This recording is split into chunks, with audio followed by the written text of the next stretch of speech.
always seems like 5 seconds. All right, so anyway, the executive committee meeting will come to order. Thank you all for being here. It is 5 o'clock on a Wednesday afternoon. It's very pretty outside.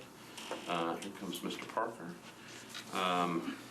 I've just spent some time walking over at Brookmead Park. So there's efforts being made to try to figure out some things to do with that. It was a very, very interesting tour. Met some very nice people over there. So anyway, so this is the first time that this group, this executive committee team, has met. And there are officially 2 items on the agenda. One is obviously we have a vacancy in the director position for the council, director/legal counsel. And so we'll talk about that. The recommendation is coming, and it traditionally has always come from the vice mayor to the executive committee. Executive committee then makes a recommendation, then it goes to the full council for a vote. If we make a recommendation tonight, it can get on the agenda for the next council meeting, and then we can proceed from there. The second agenda item is kind of general. With the pandemic, the last couple of years, the executive committee has not met as often maybe as we would have liked it to do. But we're now just over the midway part of this council term. So we have another 2 years, a little less than 2 years left. And we've been working on some things, but the idea is we need to make sure that if we really do want to achieve certain things, and I'm talking about not necessarily issue-based, I'm talking about logistical-based. There's some things that have come up through the last year, 2 years that we need to talk about and figure out where we want to proceed. I will tell you, and most of you know this, Councilmember Jeff Syracuse has been kind of working for the last year and a half on some strategic planning, and he may have involved some of you in that. He was not going to be able to get to tonight's meeting, but I think he's interested at some point coming back and just kind of laying it out. It's everything from the floor setup to maybe somehow ways that we traditionally function as a body. I think obviously this group is interested in some change because it went from 14 committees to 11. And you see what that did. We got out of here in 2 hours last night. I have no comment. All I know is that that was changing. That changed, and then all of a sudden we had a 2-hour meeting. So I give credit where credit is due. So anyway, any questions before we start? We'll stay here until about 6. Could I add one small item to the agenda? Yeah. Which is, I don't have the document with me, but one of the special committees that you appointed was to talk about council civility. Councilmember Withers has served with me on that, and we presented our recommendations to the previous executive committee. And the only change that we've made involves these one response that would involve the executive committee. So I guess if I can just officially maybe ask to get that on our next meeting's agenda. Certainly. Officially, I would love for this group to bless it or not, or just let us know what we think and then figure out how to proceed with that effort that we put together. Okay. Thank you. Sounds good. All right, so the first item of business is that, as you know, I've sent out a memo to everybody, all to the council members. We have a vacancy in the director. Mr. John Cooper stepped down after many years of doing it, and then he left for a little while and then he came back. And he has gone on to other things. That left a vacancy. We got word out. Typically, this is kind of one of those things. We've only had 4 of these in the last 600 years, apparently. Ever since Metro became Metro, I think we've only had 4 people do this role. They were men. What? 4 men. And it was 4 men. Wow. It was Mr. Snedeker first. Larry Snedeker. And then it was Don Jones, who I worked under.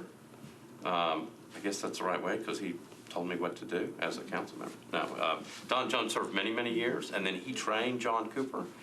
And then John Cooper stepped into that role, and then when John left, which was one of the first times we'd ever had kind of a break, it was David Briley who was then vice mayor, and he went looking and he found Mike Jamison. And many of us called Mike and said, please get over here, and he did. And then he left us after 4 years, and then we went back and got John Cooper. So only 4 people, and they've been 4 men. Tonight we start trying to break with that tradition and start a new tradition of hiring all kinds of different people, and the nominee is Margaret Darby, who many of you know from the Metro Legal. Margaret, I think everybody had a copy of her resume. Margaret has been with Metro Legal since January of 2001. That was before many of you were born. Okay. She went to the. When she was 2 years old. Margaret lately has been working, has been kind of the team lead, heading lawyers and paralegals in that finance division, which is so crucial to a lot of the work that we do. Everything from the budgeting to the bond obligations and things like that.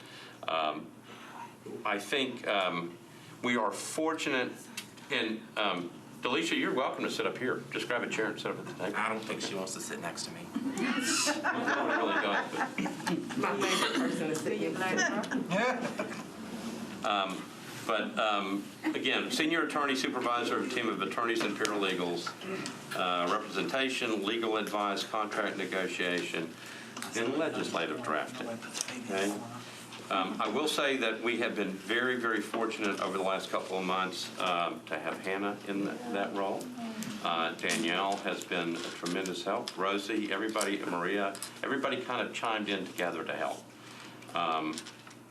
As you remember, John left right after the budget. He stayed long enough to get that done, and then he hightailed it out of here. And then we held on. We knew things would slow down just a little bit after the budget. But we have to get ready. So we conducted a process of looking for anybody who would be interested in coming up here. That was a little bit more difficult than we thought. We thought we would just get thousands and thousands of applications. We didn't get that many. It's a very tough job, as I think everybody knows. There are 40 plus 1 of us with all very distinct personalities and all different kinds of needs. And it's, I don't know why I'm saying this in front of you. Oh, it's a wonderful job. You work 8 to 4:30. You know, you're home most of the time by 5. That's what I hear. No, it's a difficult job, but it's also, I've always been told that it's one of the most important jobs in Metro. Okay, if you walk by Elise Waller's office, you will see a picture against, I don't think she ever put it up on the wall, it's on the side, but it says the most important person in Metro, and it was a picture of Don Jones. It's an extremely important position because that person has to understand what the council is doing, basically what the mayor's office is doing, what the mayor is doing, has to understand the budgetary process, bond obligations, has to be able to work with the planning department,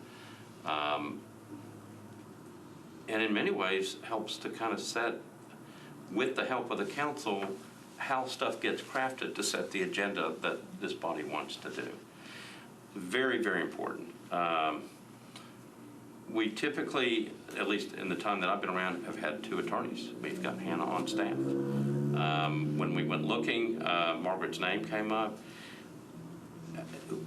With this type of experience, you can't get that. You just can't find that very many places. We got lucky, in my mind, that Margaret was willing to send her resume up here. Then we just had to convince her that it was okay to stay up here. So you've read the resume. She's got a tremendous, 20 years in Metro government. It's hard to, one of the benefits of John Cooper, I'm just saying, was that he had that traditional background knowledge. He knew where things happened. He knew where they came from. He knew how to find things. Both Hannah and Margaret have good working relationships with J.O.N. Cooper. Not that he's not that far away. But that institutional knowledge, I was terrified of having to try to replace because you just can't find it. She went to the University of Vermont Law School, got her license in practice law here in Tennessee in October of 2000. There's a whole host of different things that she's been involved in. in Nashville, including the Eastwood Neighborhood Association. She's from your district, but she's close to your district, all right? And she's been in Emerging Leaders and all kinds of other stuff, Friends of Shelby Park. So she's got a very wide background of community service as well. We stuck in the fact that she had been a member of the Women's Rugby Club at Vermont Law School. So she can tackle them. So she can, let's just put it this We way. have colleagues that need tackling. She can take down probably any member of us. And I don't know what that scrum thing is. I don't know what that thing is. You were telling me about it. I've seen rugby. I see all those people piled together, and then they just push people around, And then you go drink beer. and then somebody scores, and then I don't understand the game. So maybe we can have our own council rugby team. Anyway. It is with great pride and honor that I recommend Margaret Darby as our new executive director. It will be historic if we do this. Again, with Hannah acting, that was a first. But if we select Margaret as our director, it'll be the first time we've ever had a female in that role. And I think we should be very, very proud of that.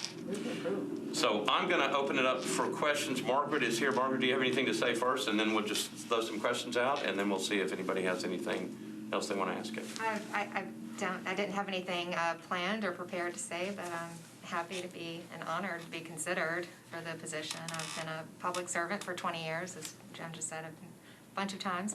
And I look at this as a way to continue my service to metropolitan government that has been my home for 20 years, and I look forward to doing it if you will have me. Question is, will you have us? Well, I think it's a mutual kind of arrangement. So. I will tell you that it's traditionally, which this is the way it's been, it's done by contract. It will be a 4-year contract. That's just the way it's been done. So it doesn't follow the whim of politics in the sense of it just crosses over. Mm-hmm. So obviously we have we have elections in 2 years. So whatever happens to any of us, it covers over. It rides over. So it's protected that way. The salary is basically set at what Mr. Cooper was making. We probably make sure we round up a little bit to get there, but it's set.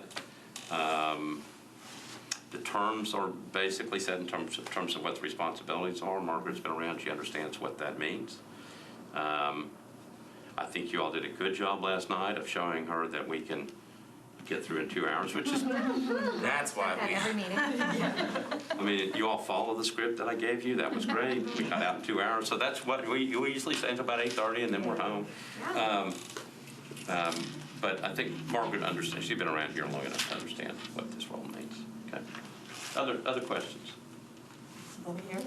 Yeah, Angie. Vice Mayor. So I had a question, Margaret, just specific to management and the office. And, we have some distinct groups within our office. We kind of have the legislative group, the finance group, general kind of constituent support and running the office. And I think, some of the challenges for the office, and the Vice Mayor and I have discussed this before, is, you have the Vice Mayor, you have the Director, you have an office manager, and I think, sometimes structurally it just becomes a little difficult to understand who's in charge, respectfully, right? And just kind of figuring out how best to manage how the office kind of works.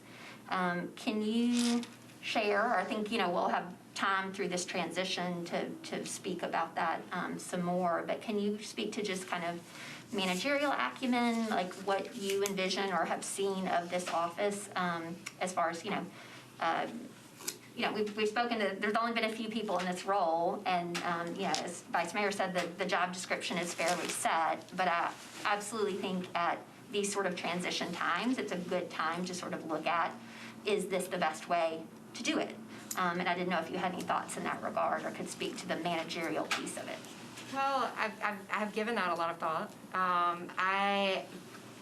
did not know how large the office was when we first started talking about this.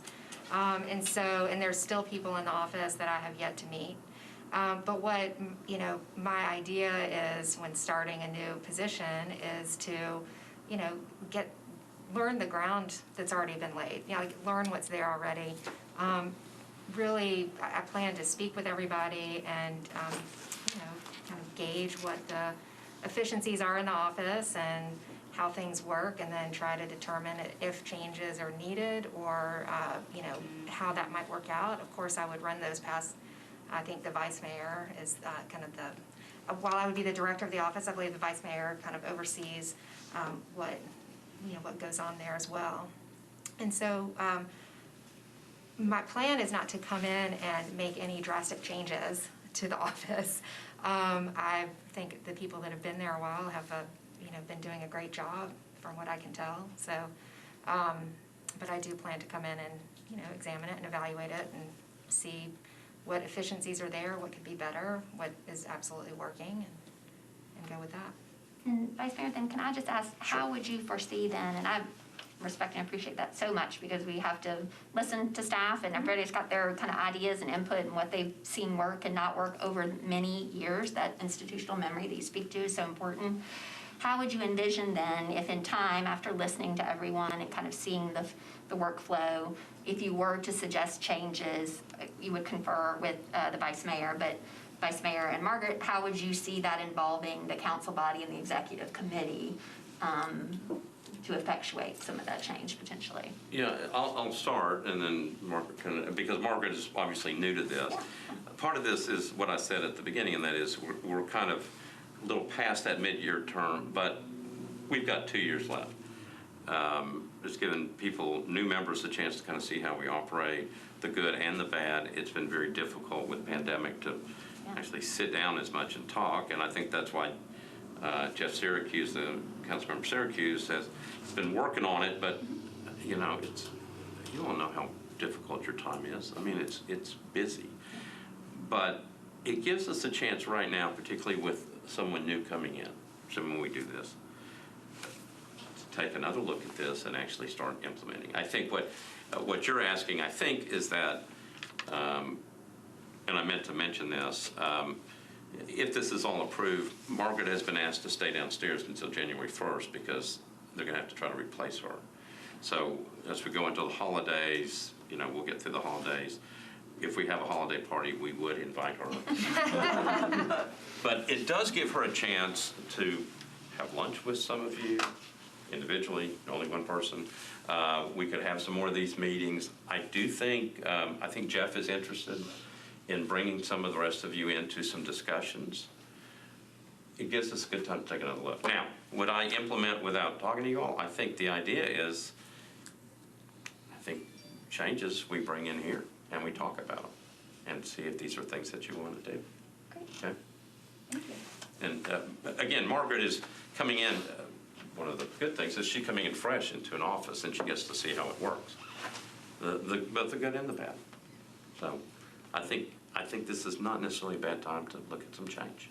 And Vice Mayor, I think we're presented with a unique opportunity as well, given that there are new positions that were created in the budget, in addition to a recently vacant position. So I think this is sort of a unique opportunity if there is any reconfiguring or that this just kind of all goes together well. So anyway, yeah, Sean. Thank you again for your willingness to do this.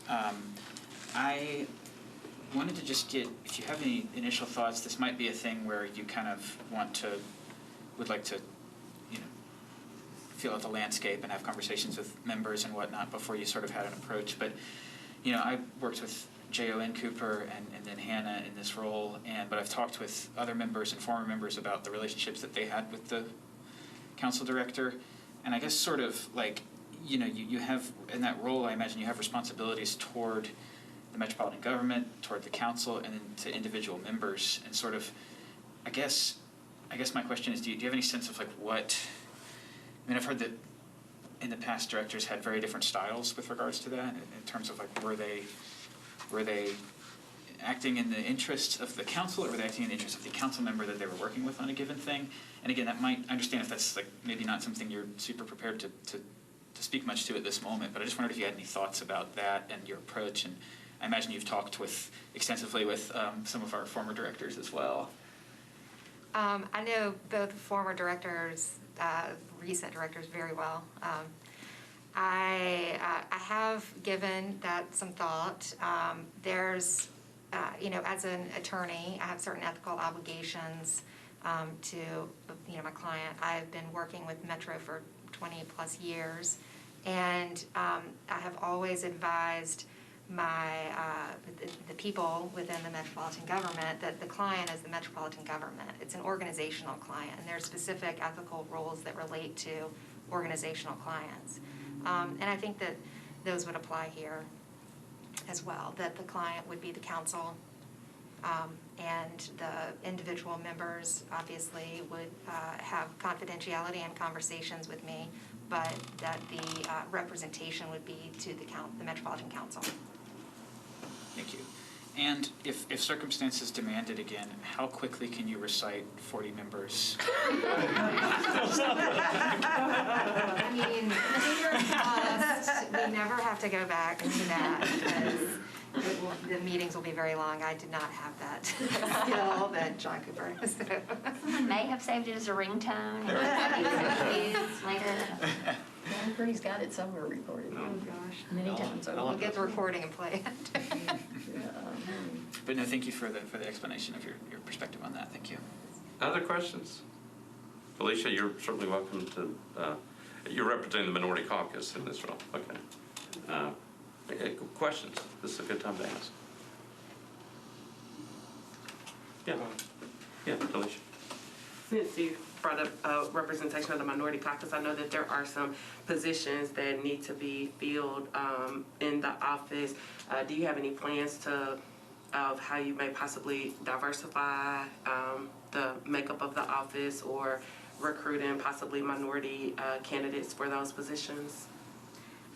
Well, going back to my answer that I gave earlier to Councilmember Henderson, at this time, I kind of would be looking at this start as the opportunity to examine the office and see what need to be filled and whatnot. But if there are opportunities to hire new people, I absolutely will try to recruit diversity candidates and diversify the office. Absolutely. Place that in high regard.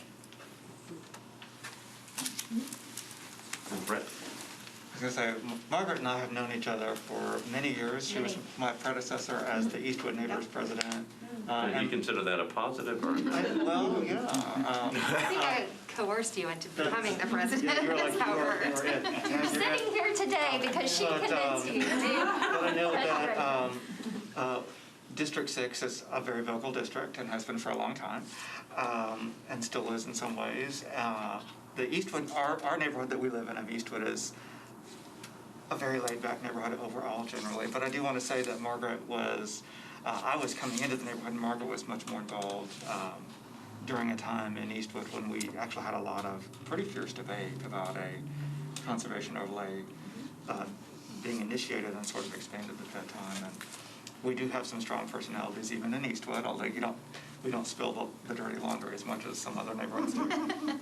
But I wanted to, since we do have 40 different council members, I just wanted to see if you could speak to sort of what your conflict management style is and how you kind of work with different personalities to resolve conflicts between people, because that's a really important piece of this role, in addition to your legal knowledge that you bring. Well, I don't recall if it was on my resume or not. I haven't. There is some conflict mediation.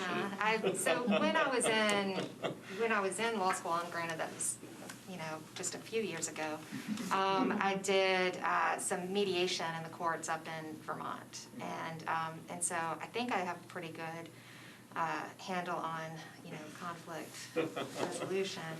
But usually it's just for me it's a matter of hopefully over the first couple of months, I'll get to have sit-down interviews or meetings with everybody and find out,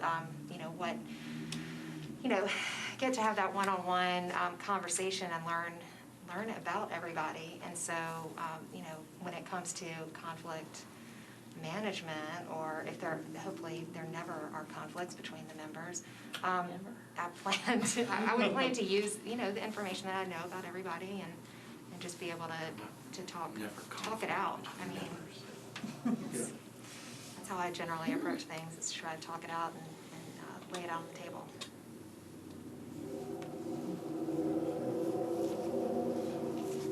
Other questions? Yeah, One real quick Bartley.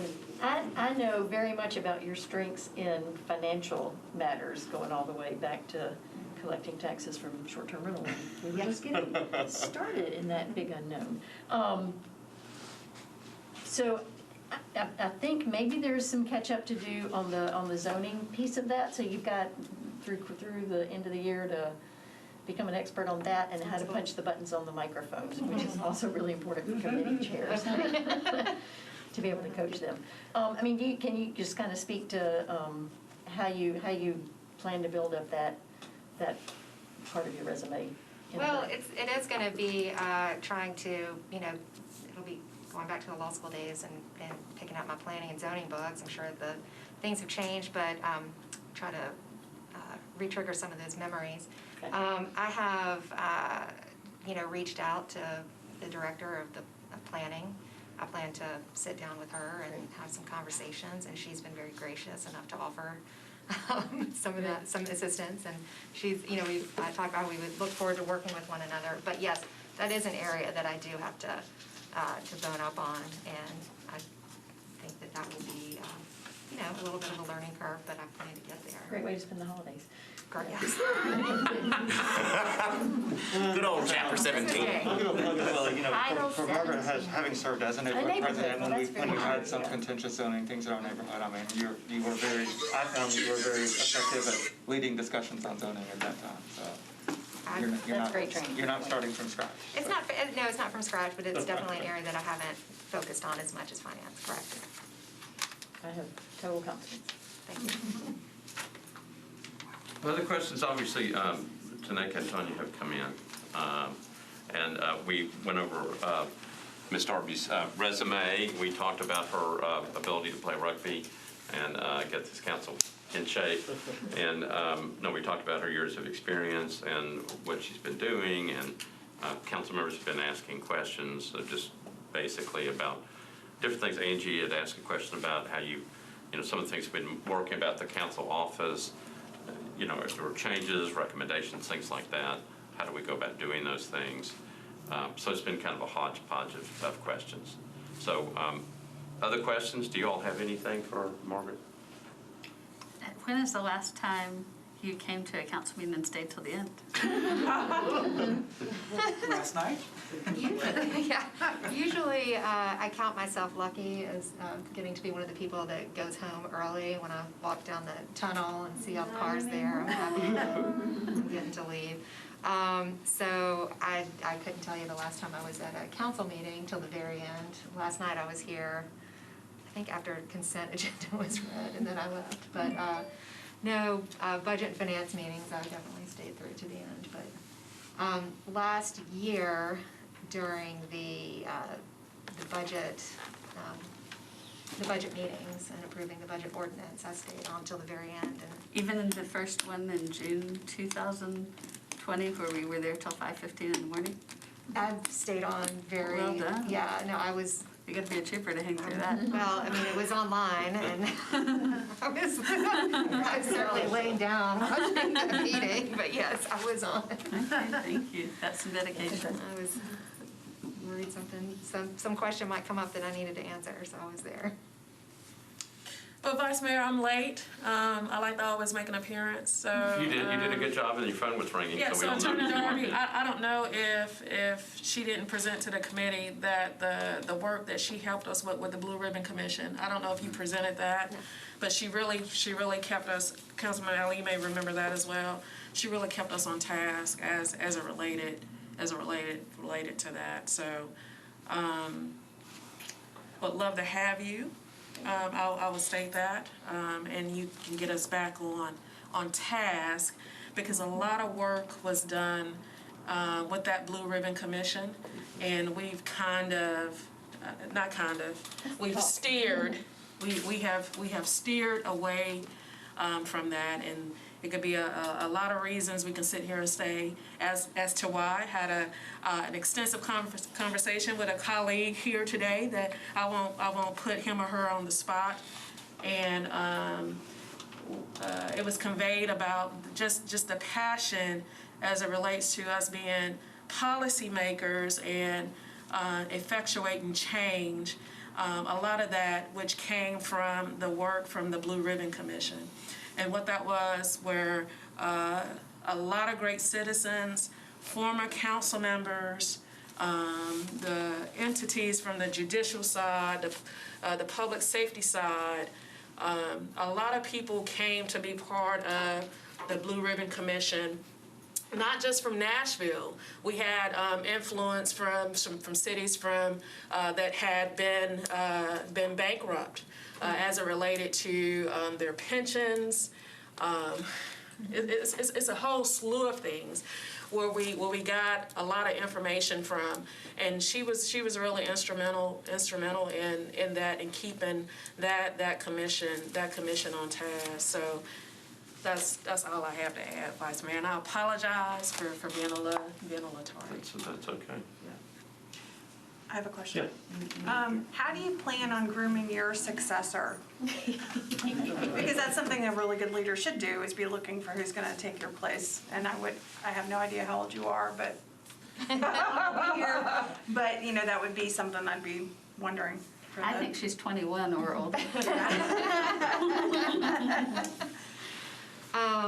Well, I have high hopes that Hannah will stay on in her current role, or the role that she's occupied for the past several years, and I've seen what Hannah has done thus far, and would hope that she would stay on so that we can work together and work towards hopefully having Hannah be my successor at some point.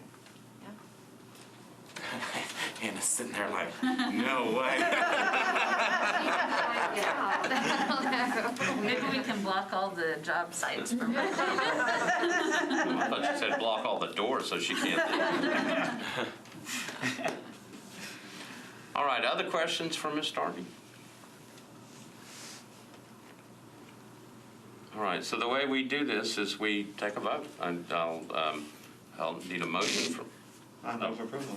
Vice Mayor, before we get there, were there any other considerations, just for the record, so that it doesn't look, we're operating in the mode of transparency? Oh, yeah. And I think it's already probably been long conveyed before I arrived about her credentials and so forth, and experience and so forth, so we don't need to rehash that. But before we do it as a committee. We went out, what we did, again, went out looking for anybody who was interested. We tried very hard to get as many candidates as we could, male, female, diversity. We spread the information out. One of the hard parts, obviously, about this is that, I said, can I bring council members together for a discussion on this? And the answer was, no, we're going to have a press, we have to have a press conference or something to do that. And it's like, okay. So traditionally, the role has been the vice mayor picks someone and then goes through the process. Again, I brought in some other people outside, people you would know, to kind of sit at the table and listen through the interviews. We reached out as much as we could. We didn't get a lot of applicants, but we tried. But you got more than one. But we got more than one. Yeah. So we went through the process, and based upon, and we went through the resume a little while before you got here, but based upon her resume and her experience, Ms. Darby was the right choice. Yeah. And I just have one question for Ms. Darby. Who's your client? Thank you. Thank you. Vice Mayor. We're ready to go. Ready to go. Ready to go. So I think I have a motion and a second that we approve Ms. Darby. Any other discussion, any questions? We don't send you out because eventually we're going to have to vote on you right in front of you. So we're just going to practice that. Yeah, that's a practice. Well, I'm going to say what I need to say to her face anyway. So. I know you will. That's why we put Tanya in between you two. So, any other questions? All those in favor of Ms. Darby being our new director, say aye. Aye. Opposed, no? It's unanimous. Okay, so, thank you. So what we do is we send this now, it will now be a, I think it's a resolution. I think you've already actually put something together just in case this happened, so we can move along. It will come up in front of the council at the next meeting, and we'll give the report from the executive committee that it was unanimous. Thank you. Thank you for agreeing to do this. And again, like I said last night, Hannah, assuming she didn't run out the door, is staying with this role, the interim role, until January 1st, and then she'll go back to her traditional role. But I will say that the staff, especially Hannah, stepped up. This was, and we don't want Hannah going anywhere. Okay? Okay, so it is time for me to get some new glasses. It is 5:40, so we have about 20 minutes. Now, one of the things that I will tell you is that we didn't put anything specific on the rest of the agenda because we knew we had to do this. So the rest of the agenda was to kind of talk about what you want to do this year. What I did ask was Hannah to bring in a couple things that we had been working on, just the topics, and then we can add to it. And then before we leave, we can figure out whether we want to start doing this on a monthly basis and see if we can knock off some of these things. So, Hannah, do you have a list? We kind of talked through about 3 or 4. Oh, it's like 4,000. It's a brief list, so okay, if it's a there's brief anything list. that you need to add to it, please let me know. Okay. Okay, so the first item is translation services. That was something that the council put into the budget for the council office for this budget year. So we have already obtained some quotes, but they might be a little outdated. I think we need to update the quotes. But for public hearing translators, for somebody to come to public hearings and translate for individuals who come and need a translator. And then we also got a quote for translation of written documents.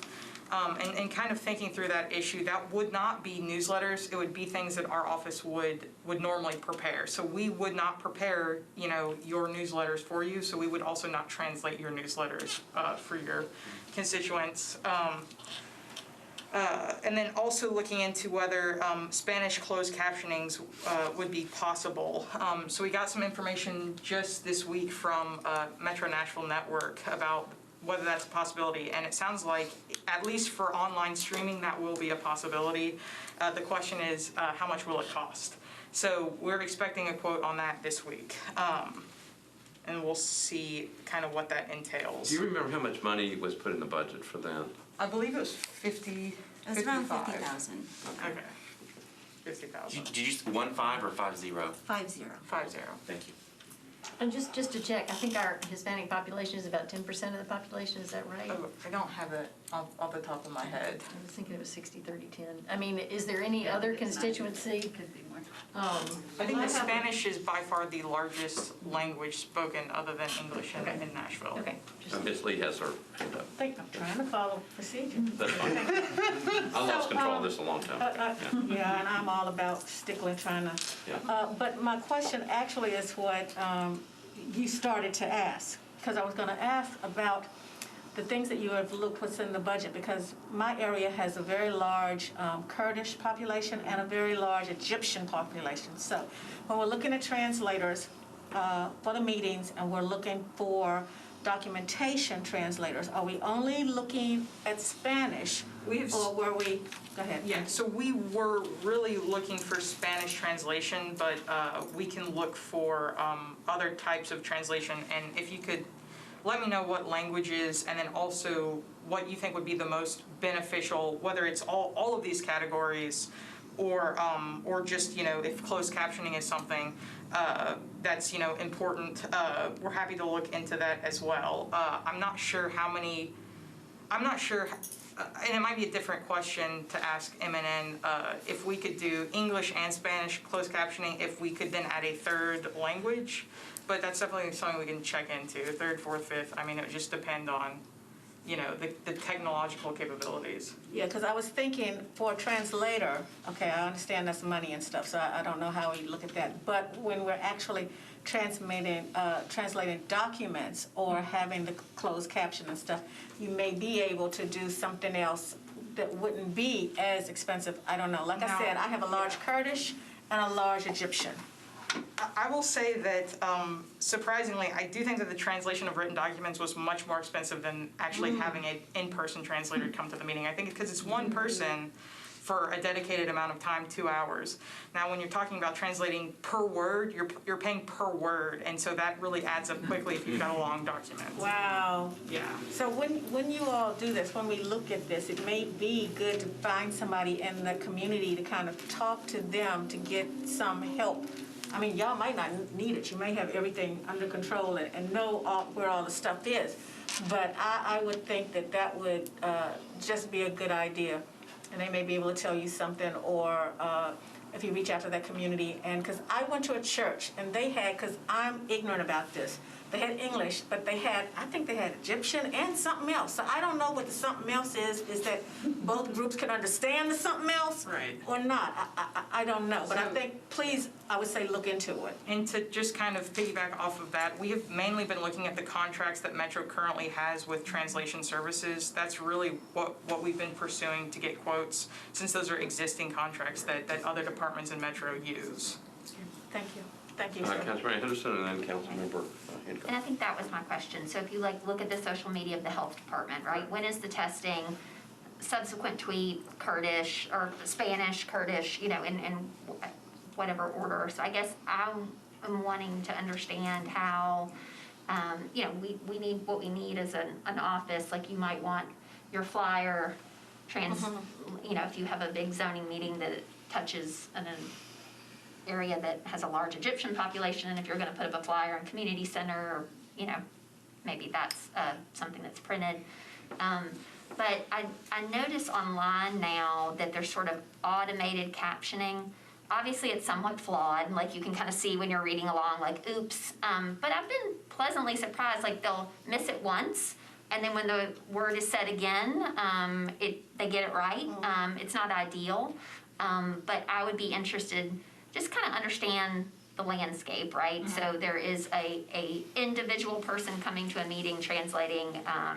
Then to your point, there are, per word, a flyer or whatever. I think we'd have to kind of, I think if colleagues understand kind of the limitations and the possibilities, we can make sure that our kind of work aligns with that, so that we are being accessible to those communities, but that we're not kind of going down a path to commit to, we need this, we need this, we need this, and then we don't wind up using it, right? Like I think as in so many things that we as a body do, like we actually kind of need that menu of services to understand, because we're all kind of ad hoc doing what we do in our district, which is important. Like you have to be responsive, but I think if we kind of normalize that these are the services that are available. You can auto caption at no cost. You can translate at this. Like I think we all need to understand what that math looks like, so that we work in a way that's we're good stewards of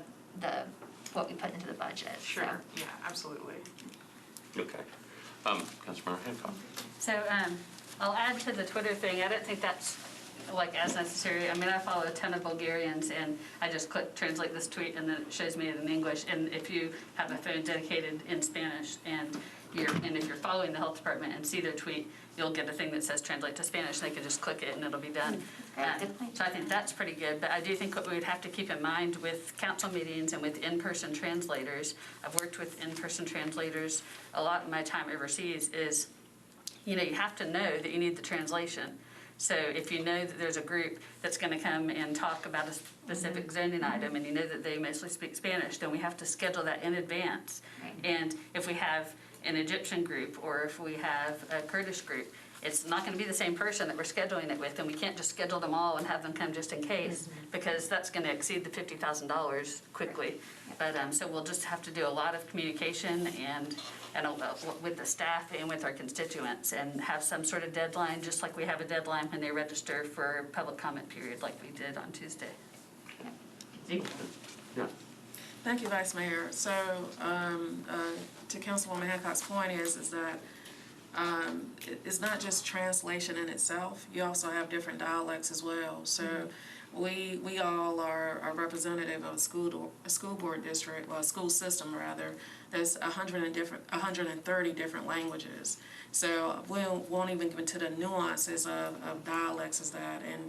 And representing one of the most diverse districts in this county, it can become really, really nuanced. So I don't know what our plan would be as it relates to that, because translation is one part of it, but the distinction between dialects is a whole nother part of it as well. And if we're gonna begin going down that road of translation services, we need to be sensitive of the dialects amongst 130 different languages that we all potentially represent.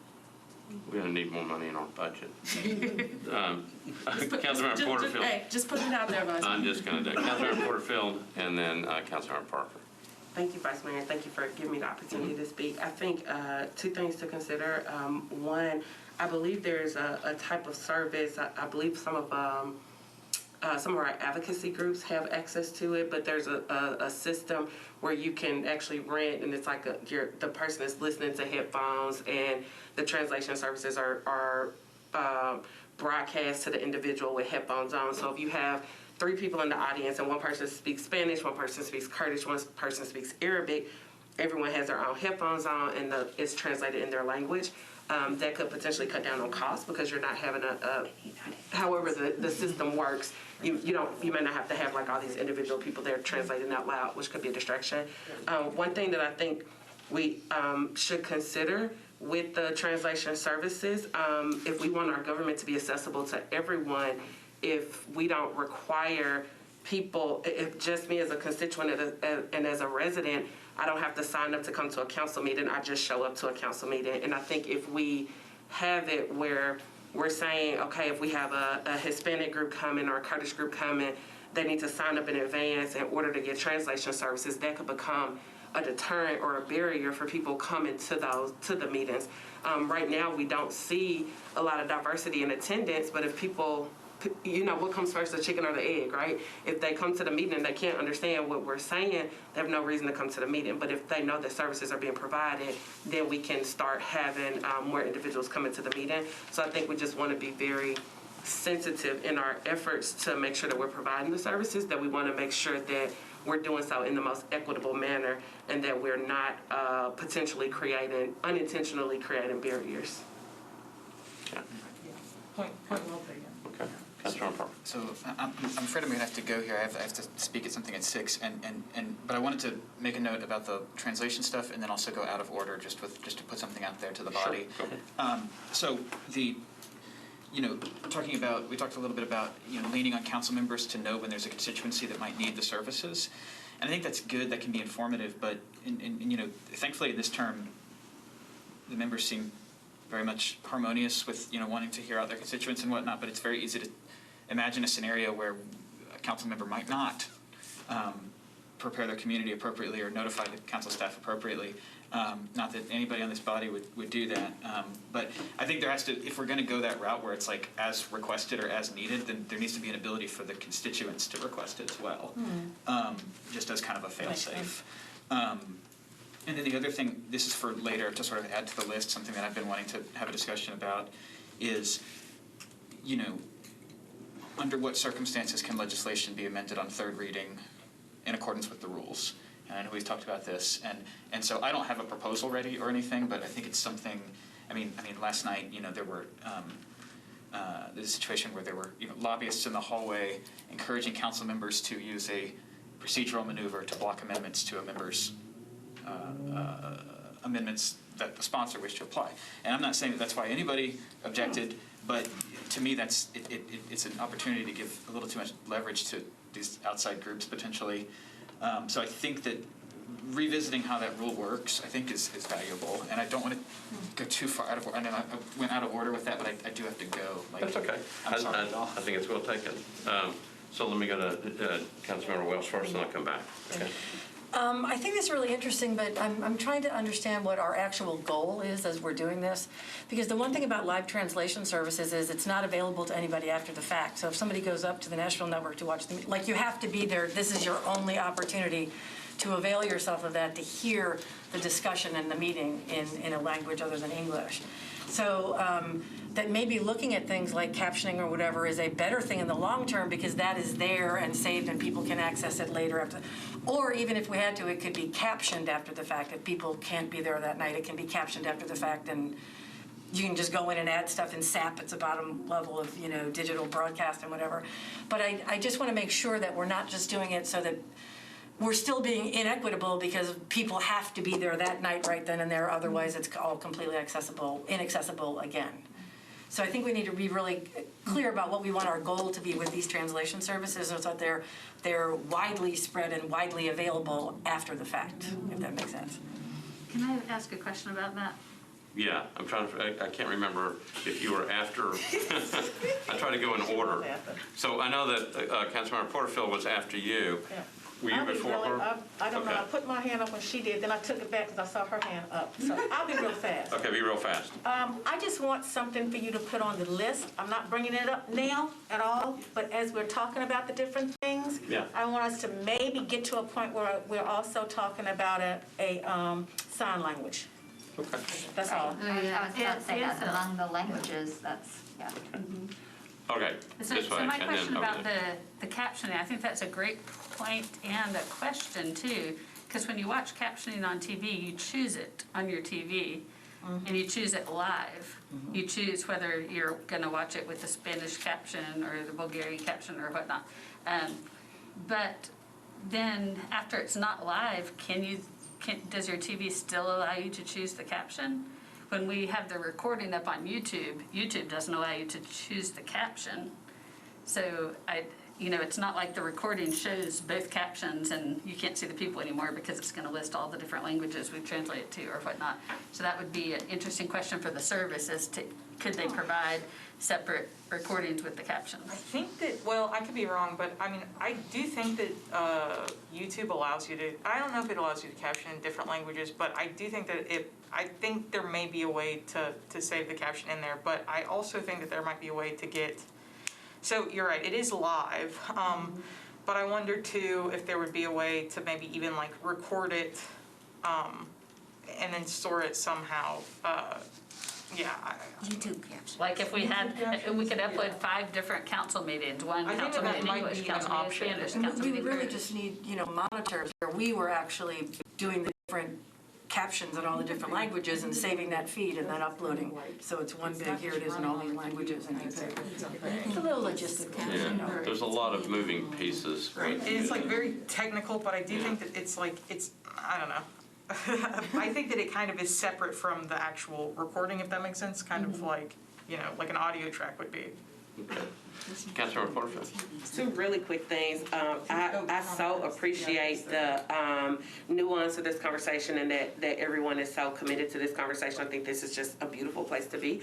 One thing that we may want to consider is actually speaking to some of our organizations, speaking with Turk and speaking with other organizations that are working with individuals that are not native English speakers, because I would assume that the majority of the people in the room, we may have some people in here that are bilingual, but the majority of us are primarily English speakers. So we are trying to solve a problem that we may not have all the nuance with. So I think it would be really great for us to loop in some consulting with maybe some community organizations and advocates, or even companies that provide translation services, because we could be kind of off base a little bit, not realizing it. So that's what I was telling her about other groups, to get with some of those groups when we were talking about that.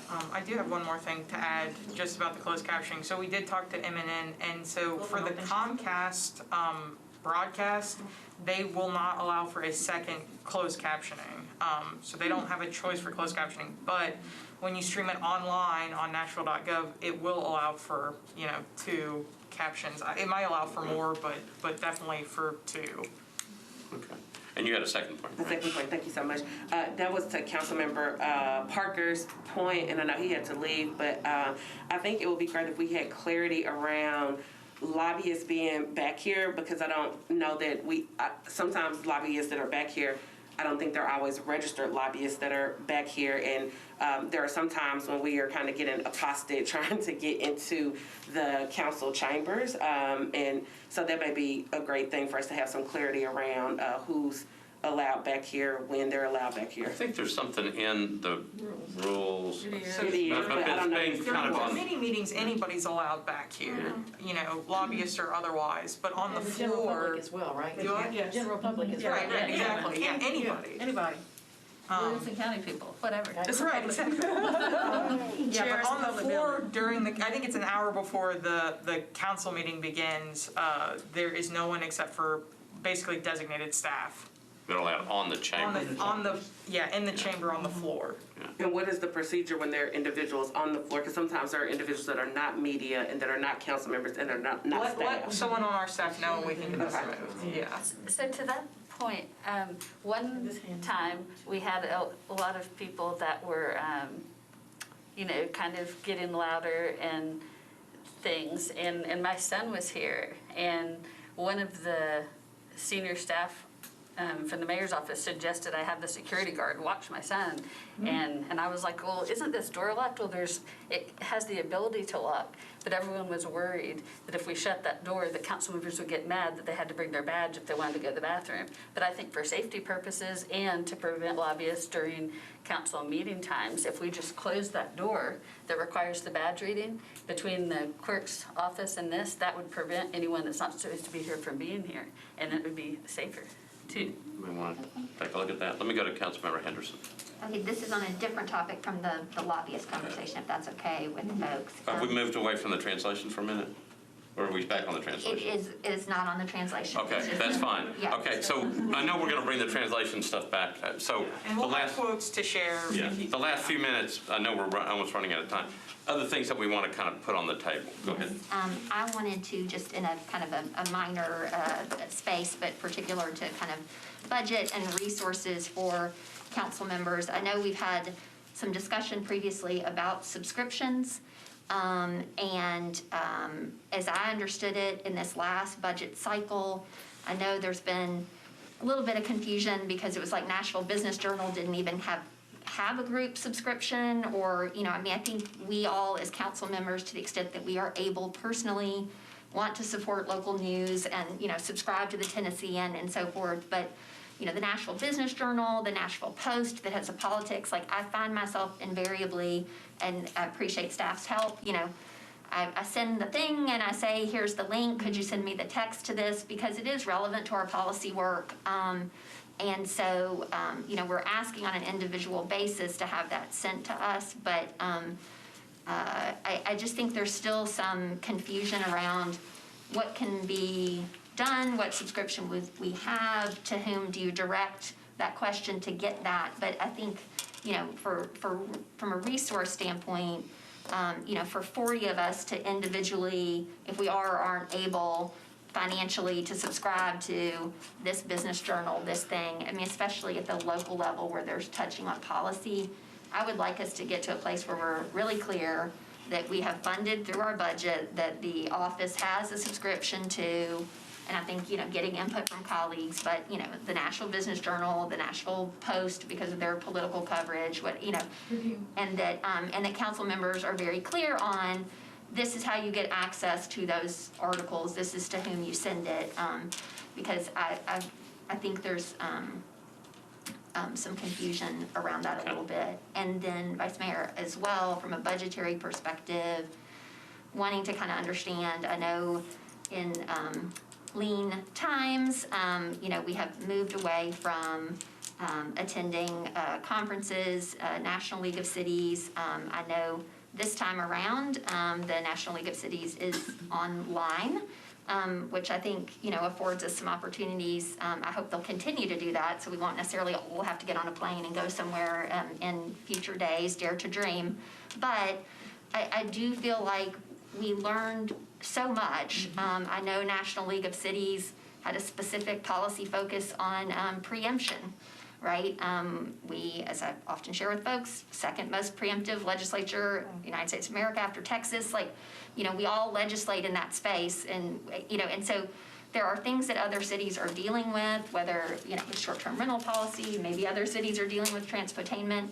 I feel like we've kind of gotten away from attending National League of Cities, but even now, I am unclear. I've looked and I might like to do that online, but again, is that just personally coming out of my pocket to? Yes. Right, understand. But I think, No, but it's actually not. No, she has to pay. well, No, well, so, but again, we're not being Yeah. clear about what is in the budget and how much does it cost to do that online so let and me, can we do it? so Rosie's here. As a and- member city, we pay to be a member of Oh, National yeah, League of Cities. that is correct. But for the actual conference, Councilwoman Henderson, you actually pay for attendance. Well, so we were able to put some funding in the budget, again, hoping that we could go back. Because I think it is, it was a recommendation that I actually made, and maybe some other people did too, but we put some money in. We had typically put about $80,000 in, so it allowed $2,000 for each member.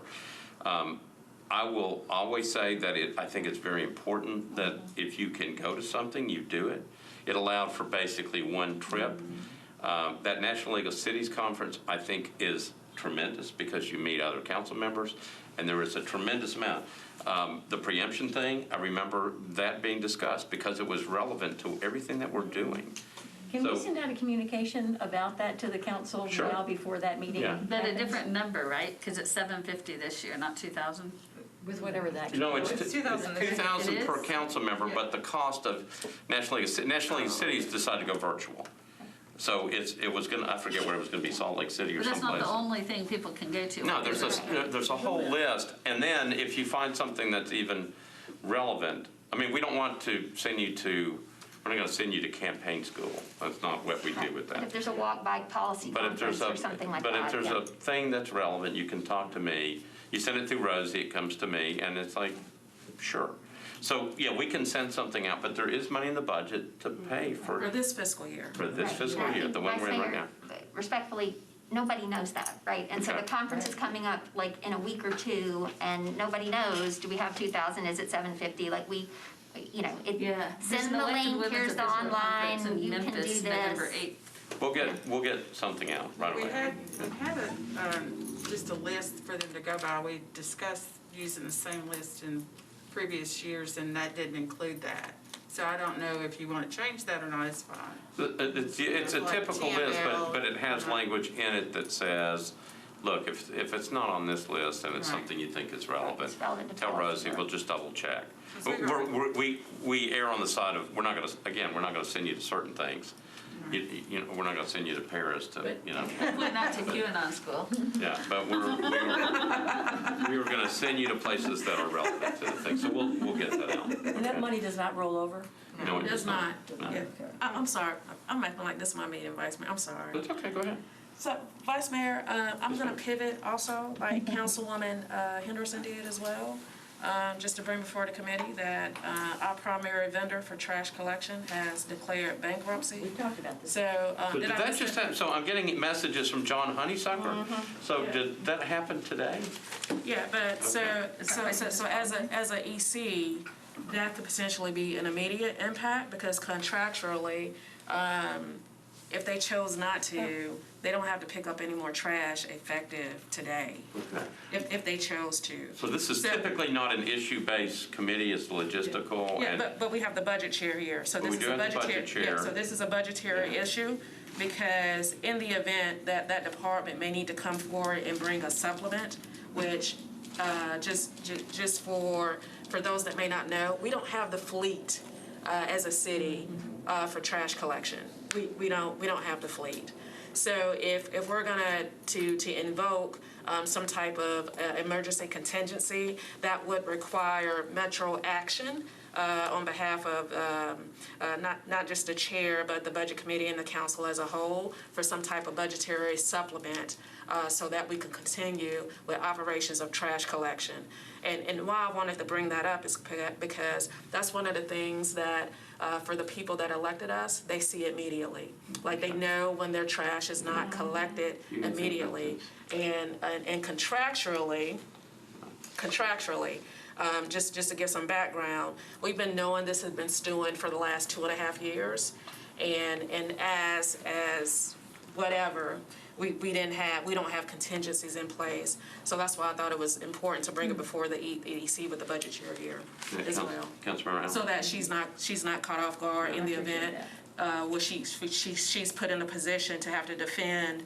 And I don't know what that price will be, whatever in the millions for a supplement for us to continue trash collection. Councilmember Allen, do you have any? Yeah, I mean, Councilmember Young had spoken about this earlier in the meeting. That's what John Honeysucker just texted me about. Yeah, and it says, Scott Potter called Councilmember Young today as Chair of Transportation Infrastructure, let him know that we might see the news that Red River's filed bankruptcy. This is Mr. Potter wanted to quell any fears that might arise, as he had already had a conference call with the person in charge of their restructuring. He feels good about this and thinks it will put Red River in a better position to serve us, as they will have a buyer or have an infusion of capital. So that's at least potentially useful information, and I will follow up in Potter. Yeah, thank you so much, Chair, but I'm speaking from a legislative standpoint. Legally, they don't have to. And when we had issues with Red River before, with the change in leadership as it related to their delivery of services and their service level agreement, up under our former Metro Council Attorney John Cooper that's moved on to greener pastures, we found ourselves in a predicament where we couldn't invoke certain things within that provision with that SLA. So just as an EC, we need to be ahead of that and preparing for certain contingencies. And Chair of your Budget and Finance, just be prepared to have that conversation and move forward with the administration as it relates to a supplement, so that services don't become disruptive. So the administration is here, Ms. Hauser, if you don't mind. Yeah, I can look. Quickly giving us, check with the folks, get us an update. Let's get ahead of it, Vice Mayor. I'm checking this thing. We've been too reactive. Let's get ahead of it. Hannah, if you don't mind, as we explore what's happening here.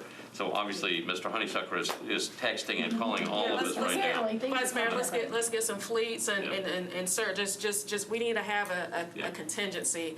We can't endure another. Just speaking for my area of the city, we can't go 2 months without trash collection, and I know. and then all of a sudden it's an issue. So okay, so I think we're on it. We'll catch up thank you so much, Vice Mayor. It is a little bit after, it's like 11 after 6. I promised to get you out of here at 6. Do you have anything else on the list? And then I think what we need to do is call this group back together in maybe 3 or 4 weeks and kind of get some updates on some of these things, because things are coming pretty fast. Yes, I'll go very quickly. I have 2 short things. So the first is that we are working on Bang the Table software that I think some of you may be familiar with, to explore implementation of an internet forum, which is consistent with state law. State law allows basically council members to interact online through an approved internet forum. The one thing that I will mention is that the state must approve the plan prior to implementation, so we're kind of in the process of beginning work on that plan right now. I think it's likely going to require legislation to approve, and then that basically would send it to the state, and then the state has 30 days to approve or deny that, and then I think we could actually start implementing the system. Do we have a plan to work through other cities, preferably smaller rural cities, to demonstrate that there's a need for them as well, so that we have a shot at getting this passed? So there's already state enabling legislation on the books. Awesome. And there are other cities that have, at least in the past, created and implemented internet forums. So there is precedent there. So all we would need is the state's approval, and it's a department, it's not like a state bill, yes. Great. Okay, so we're working on that. Yeah. And in line with that, because that's connected with Granicus, isn't it? I don't think that it is technically a Granicus application, maybe I'm wrong, but it would be online. So this may be also a pivot then, so I'm sorry.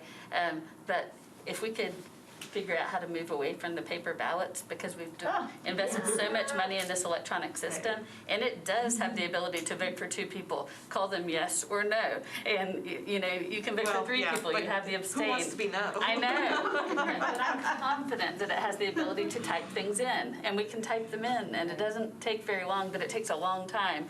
to collect from 40 and then to read all of them. Yeah, and so that is something with the legislative system that is, that is really the clerk's domain, but definitely we can start, working on that. I did talk to Slade about that last night, and he said they are building something for us to do it. It's Okay. not inherent in the That would be software. very but nice. They're working on it. I'm surprised we didn't know we needed to vote on things. We had it in the old system, and. Yes, right, we had it in the old Yeah. system, we didn't know. what Councilmember it was. Henderson. Colleagues, so I'm chairing the Charter Revision Committee, and so I'm having my first meeting with the administration tomorrow, and then, Vice Mayor, I had proposed, at your discretion, but trying to have just a quick kind of touch base meeting with the committee, potentially in the context of our regular meetings, not this meeting, but the next one, just to sort of lay out the timeline and the relationship with our Charter Revision Commission, kind of what our horizon is and how we are going to organize the process. Obviously, there's the input of the administration, but we also want to garner the input of the body. I think council members, whether you've served 2 years or 6 years, you may have encountered in the charter, in your service on your committee or in your leadership, whether it's just technical amendments or things that have come up in your policy work. So I want us to kind of figure out a way to garner that knowledge from the body in a way that's kind of transparent and organized. But as committee chairs, if you already have things kind of in that space that you are mindful of, or just kind of be thinking of that. Council Lady Evans, already I think the health department has approached the administration with some particular suggestions. Obviously, when we look at NDOT and that migration and what that means, so there's some big structural things that we kind of already know, but there's kind of a bandwidth issue, with the public. There's kind of smaller technical amendments, there's some bigger structural things, and, we'll have to be kind of fair about thinking how we bring all these things together and what the hierarchy of those are. But certainly whether it's for this pass at it or those that will follow us, right? Like we need to be kind of garnering, and I hope, and Hannah can, and Ms. Darby, organize that to an extent of, what's the list of just the little technical charter amendments? What are the more structural things? So I think there needs to be a place for this committee as leadership changes from year to year and administrations change, that we're garnering the input of our committee chairs, various departments with which we liaise as chairs to kind of start to create that list. And so I just wanted to put that out to the executive committee so that we're aware of that, and that I will be in touch and we'll kind of get going on our process. But it's going to come up kind of faster than we think, because we really want to be in a good spot before we get to the next budget cycle. Yeah. So, yeah. And we're not that, think of 2020, how much we wanted that year to go away, and we're almost at the end of 2021. It still seems like 2020. I know. I think we're celebrating 2 years as one, or 1 year as two. Whatever. So Vice Mayor, do you want us to funnel that to you or to Chair Henderson? On any type of thing regarding the charter, send it directly.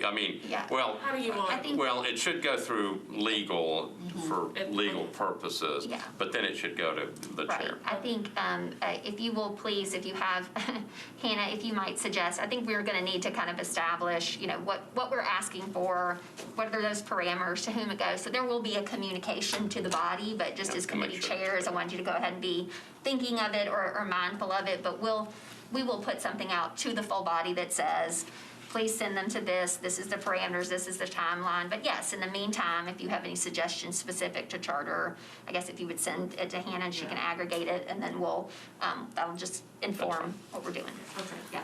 All right, so I think we need to close for do you have something? No, Oh. I was just scratching. Oh, you were scratching your head. Well, move your hands. I'm very quick at watching. I think this has been very helpful. I think we need to have another one of these where we have like an hour and a half to talk through. And then particularly I've written down the issues that have come up. and we just kind of talk through. There's some things going on. I know we have some positions open within the office. I think we talked through some of this stuff, particularly translation services, subscriptions. We can get all that stuff, and we put it on an agenda, and then we try to figure out some of the stuff. Yeah. If you are looking at having another meeting, do you have any days that you're thinking about? Well, so what I was going to do was say, sometimes we needed to move on this one fairly quickly, but we can always do it on the off Tuesday. I mean, we're not going to do it every other Tuesday. We'll do it typically once a month or something, but we can do it on the off Tuesday if that helps. Off Tuesday being weekend, either the second or the fourth Tuesday, or we can do it on a Thursday. A lot of neighborhood, at Tuesday, least in our please. area, a lot of neighborhood groups meet on those off Tuesdays. Okay, that's what I'm thinking of. Is Thursday better? Is No. Wednesday better? Tuesdays and Thursdays are busy. Wednesday is good, Tuesday and Wednesday is good for me, or Friday. Okay. What do you think, Antoinette? A Wednesday, I could do a Wednesday. All right. I vote for a Wednesday. Okay, Wednesday. So we'll figure out the next time. We'll call it on a Wednesday. Is 5 o'clock okay? Okay. So we'll figure out how to do it, and we'll just plan on being here from like 5 to 10. It's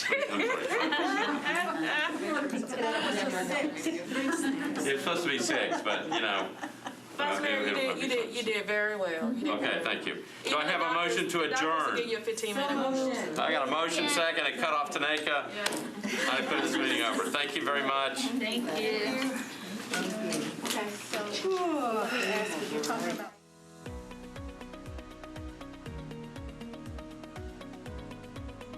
This has been a service of the Metro Nashville Network. If you would like to see this presentation again, or for more information on this and other programs, visit nashville.gov.